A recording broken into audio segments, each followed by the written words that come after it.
Nebuchadnezzar's dream. And in the 2nd year of the reign of Nebuchadnezzar, Nebuchadnezzar dreamt dreams, and his spirit was troubled, and his sleep went from him. Then the king commanded to call the magicians, and the enchanters, and the sorcerers, and the Chaldeans, to tell the king his dreams. So they came in and stood before the king. And the king said unto them, I have dreamt a dream, and my spirit is troubled to know the dream. Then spake the Chaldeans to the king in the Syrian language, O king, live forever. Tell thy servants the dream, and we will show the interpretation. The king answered and said to the Chaldeans, The thing is gone from me. If you make not known unto me the dream, and the interpretation thereof, ye shall be cut in pieces, and your houses shall be made a dunghill. But if ye show the dream, and the interpretation thereof, ye shall receive of me gifts and rewards and great honor. Therefore show me the dream, and the interpretation thereof. They answered the 2nd time, and said, Let the king tell his servants the dream, and we will show the interpretation. The king answered and said, I know of a certainty that ye would gain time, because ye see the thing is gone from me. But if ye make not known unto me the dream, there is but one law for you, for ye have prepared lying and corrupt words to speak before me till the time be changed. Therefore tell me the dream, and I shall know that ye can show me the interpretation thereof. The Chaldeans answered before the king and said, There is not a man upon the earth that can show the king's matter, forasmuch as no king, lord, or ruler hath asked such a thing of any magician, or enchanter, or Chaldean. And it is a rare thing that the king requireth, and there is no other that can show it before the king, except the gods, whose dwelling is not with flesh. For this cause the king was angry and very furious, and commanded to destroy all the wise men of Babylon. So the decree went forth, and the wise men were to be slain, and they sought Daniel and his companions to be slain. Then Daniel returned to answer with counsel and prudence to Arioch, the captain of the king's guard, who was gone forth to slay wise men of Babylon. He answered and said to Arioch, the king's captain, Wherefore is the decree so urgent from the king?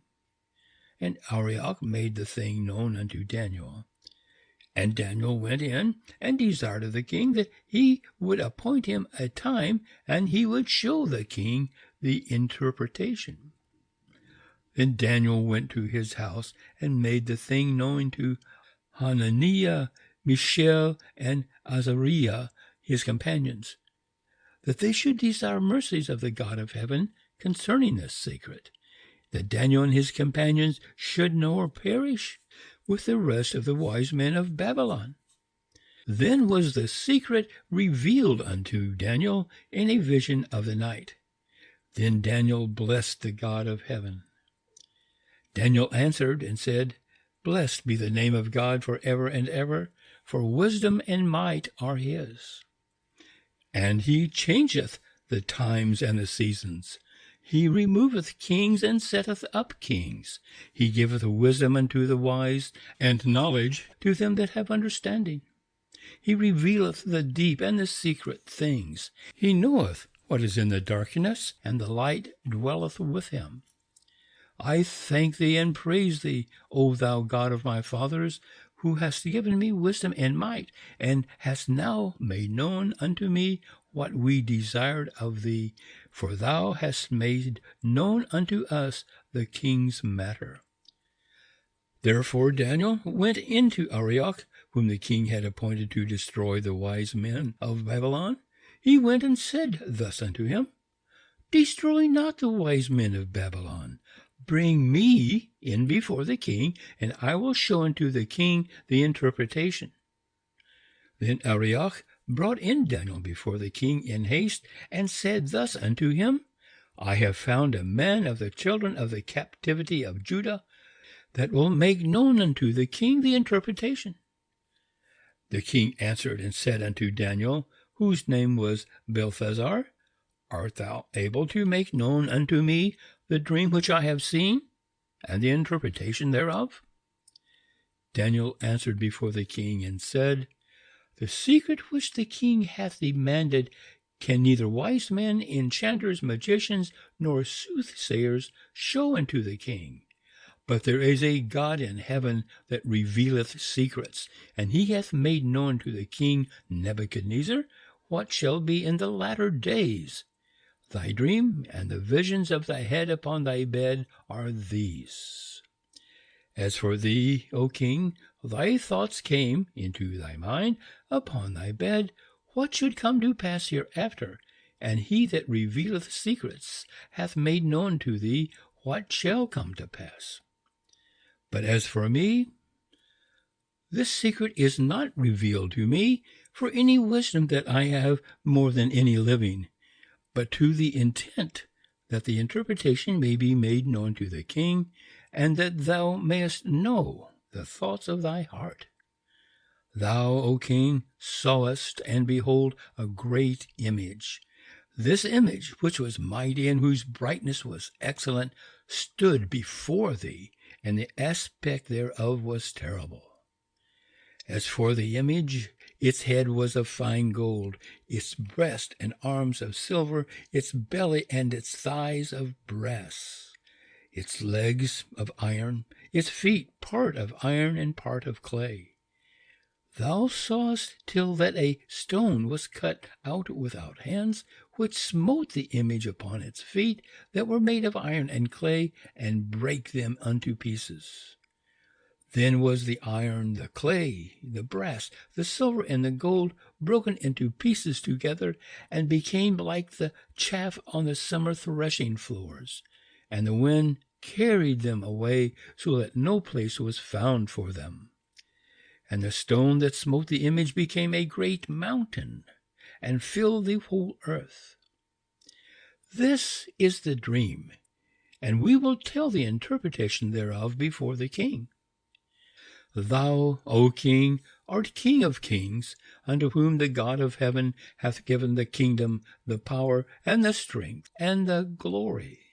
And wheresoever the children of men shall dwell, the beasts of the field and the birds of the heavens hath he given into thy hand, and hath made thee to rule over them all. Thou art the head of gold. And after thee shall rise another kingdom inferior to thee, and another third kingdom of brass, which shall bear rule over all the earth. And the fourth kingdom shall be strong as iron, for as much as iron breaketh in pieces and subdueth all things, and as iron that crusheth all these, shall it break into pieces and crush.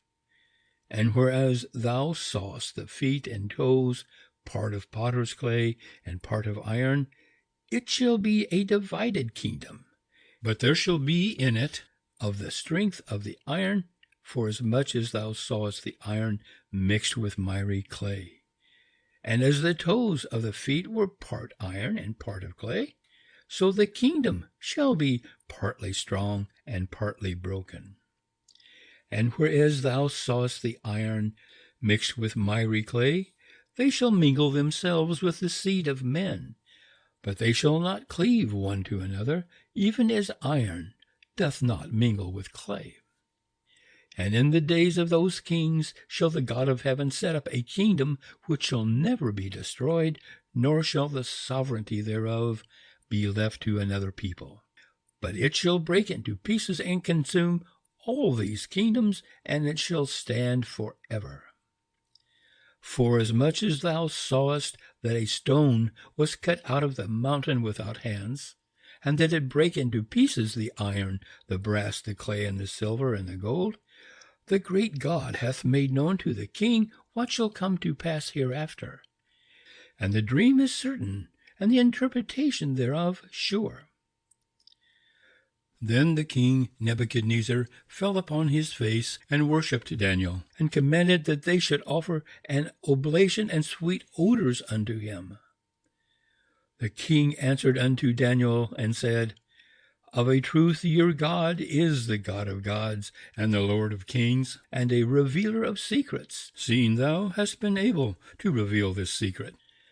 Then the king made Daniel great, and gave him many great gifts, and made him to rule over the whole province of Babylon, and to be chief governor over all the wise men of Babylon.